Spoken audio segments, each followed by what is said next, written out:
Hey, this is Rodney Hudson. You're listening to the Silver and Black Today.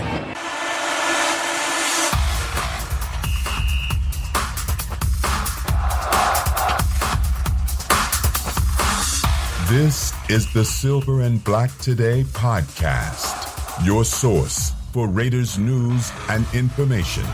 Now, here's your hosts, swaggering boisterously. Welcome back, Raider Nation. This is Silver and Black Today, the podcast version. And we are in a game week, folks. Yes, it's been a long offseason with all the changes, all the excitement around the return of John Gruden and the new look Raiders, that roster makeover, everything you can think of. While we might not see a lot of the first team, probably barely any, in this first game against the Detroit Lions on Friday night, it still nonetheless is a game week, and that is cause for rejoice all over Raider Nation. And as always, now starting with this podcast, we're going to go down under to our senior NFL writer, Hayden Nadolny. Hayden's column, which you can read every Monday morning on silverandblacktoday.com, which is called Any Given Monday. And Hayden joins us now from Australia. Hayden, how you doing today? I'm doing great, Scott. How you doing, mate? Good, man. Football, right? It's coming up. You ready? You ready for a little preseason action? Oh yeah, man. In 9 months since we've had football? Oh, yes. About 8 months. So yeah, it's time. Yeah, that 9 months thing is scary for me because I have 5 kids, so I went through that whole 9 month thing a little while, and I know you're getting married pretty soon. Be careful. So what we want to do is we want to jump in, and just a reminder to everybody, you can always read Hayden on silverandblacktoday.com. He is again our senior NFL writer and columnist. His Any Given Monday column is a great piece because not only does it cover Raiders football, but it covers some of his personal stuff. He travels a lot. It's really good stuff to read. He also covers NFL, other things that are related to football. So you don't want to miss that one. In fact, sign up for our emails on the website. If you sign up for the email list, you will be emailed Hayden's column every Tuesday morning. So you get there Monday, and if you're not there Monday, we will remind you and send it to you on Tuesday. So make sure you do it. Okay, Hayden, we're going to jump in, and what we like to do is we want people to go read the column because it's your voice, it's your writing. We want to make sure people read it. But what we'd like to do in this segment here on the podcast is touch on one element of your column. And this week, it's a very divisive one, and that for Raider Nation, that is because you wrote about Randy Moss. So Randy Moss, of course, this weekend was inducted into the Pro Football Hall of Fame. And at the Pro Football Hall of Fame, he took some time to shout out to Raider Nation and to the late Al Davis, of course, the Raiders owner and NFL/AFL Maverick. And here is what Moss had to say. To the Raider Nation and to the late Mr. Al Davis, I want to thank you for letting me experience what the silver and black was all about. I'm so sorry that things didn't go according to plan. But for my 14 years, I do not regret one day, one practice, one meeting. I'd do it all over again. I love it that much. To the Raider Nation, Davis family, thank y'all for letting me have that experience. Okay, Hayden. So let's start first. We're gonna put his Raider career, if you want to call it that, to the back end. On the front end, though, let's talk a little bit, as you do in the column, about Randy Moss, the complete football player, as he was inducted in the Hall of Fame. A lot of people, because of Randy Moss off the field, and of course for Raider Nation, his experience with the silver and black, don't have a positive view of him. But talk about the career of Randy Moss and why he was truly one of the greats to play the game. He had a unique combination of size and speed that at the time was just unmatched in the league.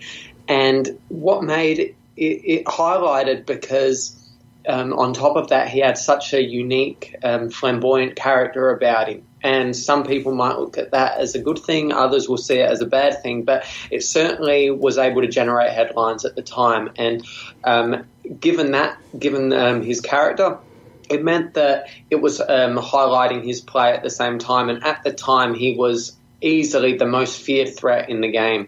And if you look at wide receivers, not only in history and currently, apart from Jerry Rice, who would be considered the GOAT, I don't think there would be another receiver who was more feared than Randy Moss.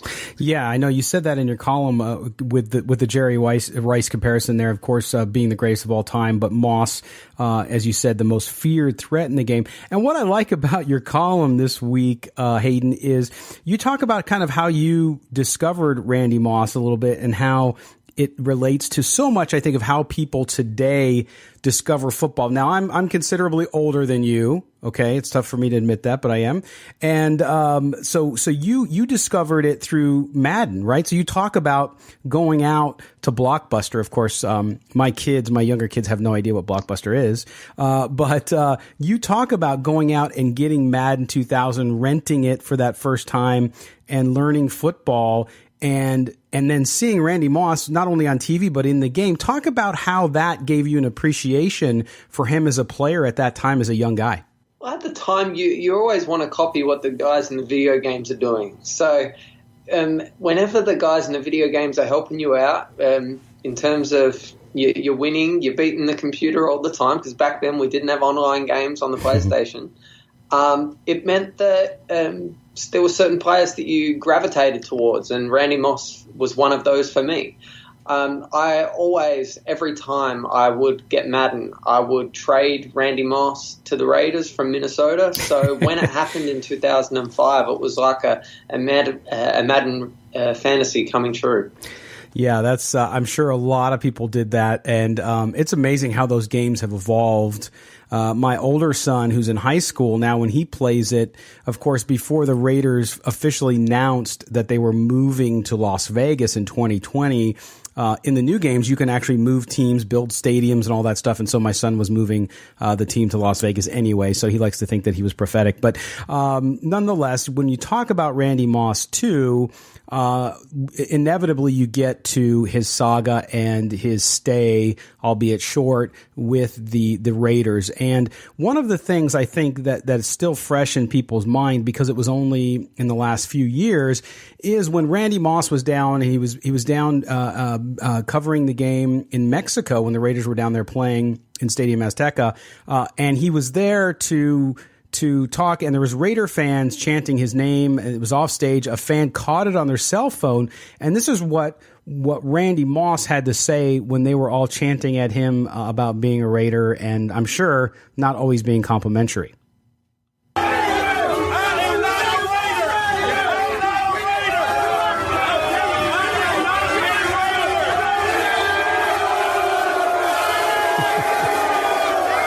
Okay, so you have him yelling, and I know that clip is muddy just because there's no better version of it, but it's Randy Moss saying, "I am not a Raider, I am not a Raider, I am not a Raider," and then, of course, the Raiders fans there booing him at the end. And I think that sums up a little bit of what Raider Nation in general thinks of Randy Moss because of what happened during his time with the team. But I think in my view, Hayden, and you tell me what you think, Randy Moss, like so many of the controversial things, the flamboyant things he did off the field, he kind of created that himself, right? Because when he was with the Raiders, I think the one word that most people would use, fair or not, is the word quit. Talk about his time with the Raiders and that animosity that still exists between him and the fans. Look, he became the poster boy of every problem that was going on during his time in Oakland. So he was only there for 2 seasons. And really, it was a case of one season he started off really well with Norv Turner, and then it fizzled out once they started to lose.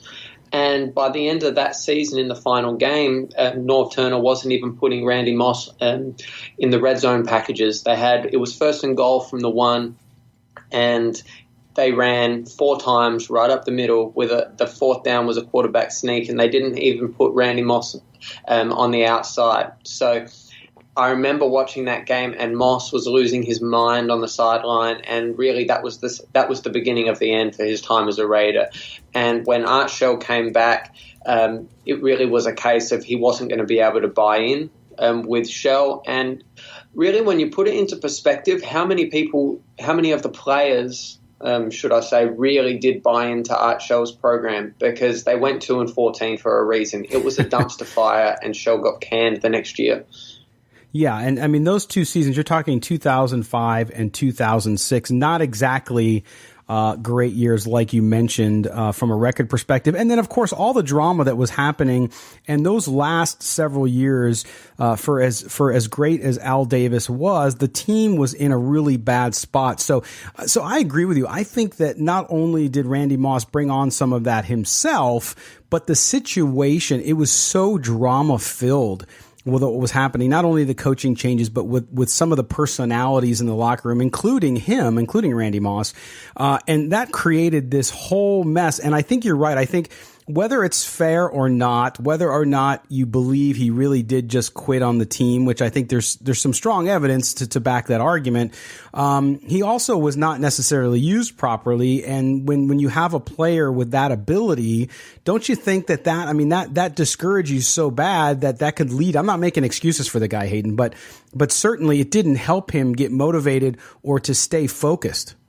I certainly didn't keep him motivated by any means, and he wasn't able to stay focused. They weren't throwing him the ball. And if Moss was the only problem on this team, they would have won more games. But what would have happened is that after Moss was traded, there would have been an improvement in going forward. And what we saw the next 3 years was Lane Kiffin trying to tear the team down, Jamarcus Russell eating so many hamburgers that he ate himself out of the league, and not to mention Lane Kiffin's overhead projection firing by Al Davis. So there was a lot of drama going on at that time, and to put a large chunk of it on Randy Moss, okay, Moss was responsible for some of it, but in the grand scheme of things, he was far from the problem in Oakland at the time. Well, and I thought the gesture was fantastic that he called out to Al Davis, even though he's passed on, and the Davis family and the Raider organization. And he even mentioned Raider Nation. And I know the reaction from a lot of fans, and they'll probably give it to me too, was basically a big FU, because of what he did or didn't do when he was with the Raiders. But you know what? I mean, maybe it's because of my age, and as you grow older, you get a little more perspective. And I'm sure I thought he showed great maturity in doing that. In essence, he said, look, I don't regret anything. But at the same time, he said, listen, I appreciated my time there. I appreciated the experience more than anything. And he called out to the fans, Raider Nation. He did it twice in that 30-second speech about the Raiders at the Hall of Fame. And to me, that shows a little maturity. That shows Randy Moss saying, you know what? Things didn't go as we planned. Okay. And I'm sure he does. He says he has no regrets, but I'm sure with age and maturity, he would handle it a little differently, perhaps. He would handle a lot of it differently. Hindsight's a wonderful thing. But like you said, it's a real sign of maturity for him. And at the end of the day, you're an older head, so you've got a wiser head on your shoulders, so you're able to see a little bit more perspective. And it really is a case of it's not too late to acknowledge, okay, I screwed up. I'm sorry that we couldn't make the most of it, but I do appreciate the time that you gave me there. And that's really what Moss did. And I'm not going to disparage him for those comments by any means.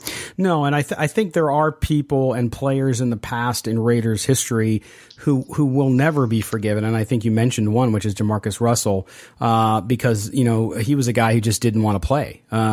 He just didn't even try. Now, Randy Moss, you could argue, it's just interesting, I think, with a fan base, and maybe things like that rectify themselves, Hayden, when you win.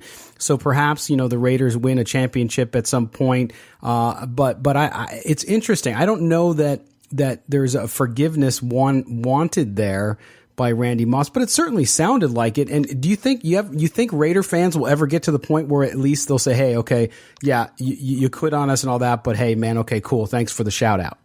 I'm not sure there's going to be any kumbaya moments between the Raiders and Moss, but I think there's just an acknowledgement that Moss was on the Raiders for 2 years. He's a Hall of Fame talent, and the Raiders got to experience in brief moments that talent, and they're not going to have any really long-standing connection going forward. But I think it's just an acknowledgement of the talented player that he was.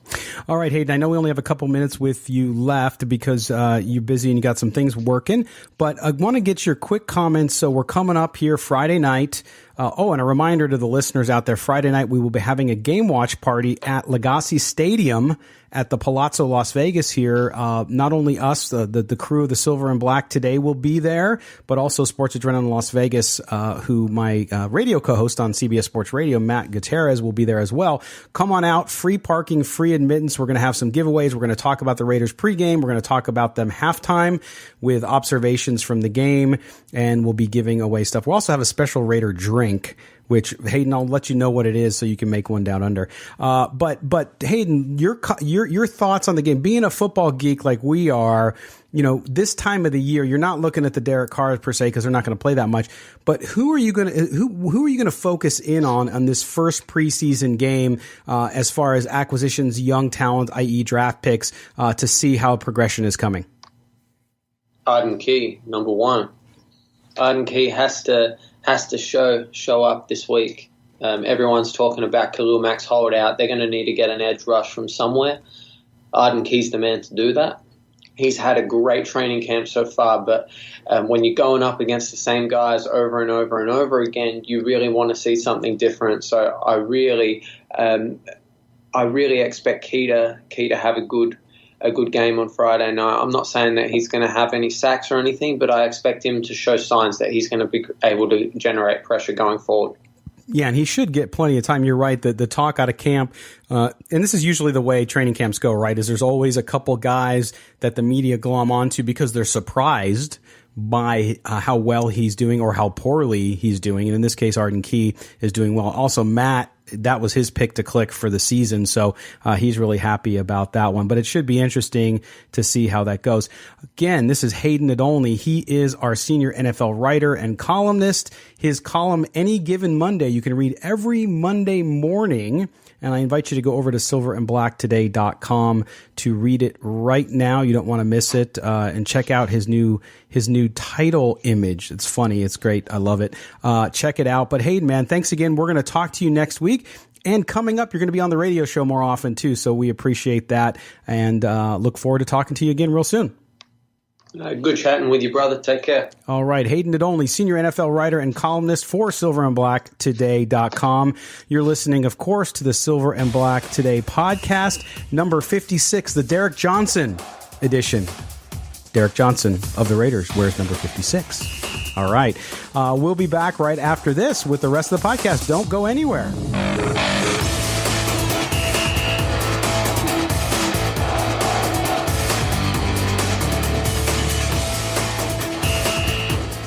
All right, we want to take this time to tell you a little bit about our sponsors and supporters, and we're going to start with attorney Michael Troiano. Now, Michael Troiano is a criminal defense attorney. I know, no one wants to think about needing a criminal defense attorney, right? We all want to stay on the right side of the law, but sometimes everyone can make a mistake, including getting behind the wheel when you've maybe had too much to drink, or something gets out of hand and you find yourself in a bind. Well, you can call Michael Troiano. Michael, not only is he a great attorney, but he is a local Las Vegas attorney, born and raised in Las Vegas, a UNLV alumni. He specializes in anything you need. If you need criminal defense, again, whether it's a DUI or another issue, Michael Troiano can help you with it. All you have to do is give him a call at 702-843-5500. Again, that's 702-843-5500, and he will take care of you. If you want the best defense you can get, you definitely want to call Michael over at the law office of Michael A. Troiano. Again, 702-843-5500.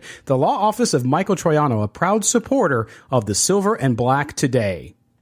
It's football season, everybody. Yes, it's the preseason, but it's football. And boy, do we have a party for the Raiders' first game. That's right. This coming Friday, just a few days from now, we're going to be at Lagasse Stadium over at Palazzo Las Vegas. Join the Silver and Black Today team and the Sports Adrenaline Las Vegas team as we celebrate, get together, and create the best gathering for Raider Nation to watch the Lions come into Oakland and take on the Raiders. That's a free event. That's right. You can come in for free. Also, the Palazzo, it's on the Strip, yes, but it's free parking. Come on in. We're going to have great food, great drinks, great prizes. Before the game, we'll go through kind of what to expect in the game, and then at halftime, we'll discuss what we saw in the first half and give away prizes to the crowd. Make sure you come out. That is the Silver and Black Today and Sports Adrenaline Las Vegas Raiders Game Watch Party. That's right. Silver and black everywhere. We expect Raider Nation to be out there 7 p.m. Friday, Lagasse Stadium at Palazzo Las Vegas.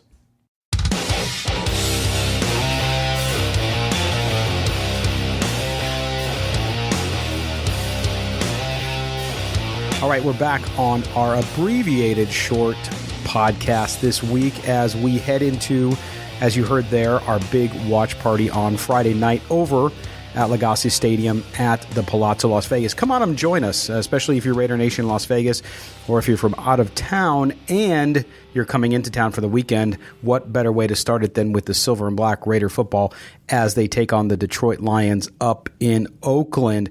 Remember, this week as well, we will have another CBS Sports Radio show. That's Sunday from 8 to 10 a.m. If you're outside Las Vegas, you can stream that on radio.com. Of course, it's a great app. Take us in your pocket, as we always say, and you'll be able to hear us from wherever you're at. We also do simulcast the show on video. That's right. Live video, both Facebook and YouTube, or on Periscope. So if you follow us on Twitter, it'll be there, as well as twitch.tv. If you're a gamer and you prefer that channel, we are there as well. But there's a lot going on. We'll have a post-game recap, clearly. Also, look for live video from us on Friday night and another podcast on Friday night, too, before we go on with the show at Lagasse Stadium. So until then, I want to thank you guys for listening to, again, the Derek Johnson number 56 edition podcast of Silver and Black Today. Until next time, until Friday night, when we finally get to see some football on the field, albeit preseason. You've been listening to the Silver and Black Today podcast. Of course, visit us at silverandblacktoday.com and follow us in all the social places, if you will. Until next time, we'll talk to you later.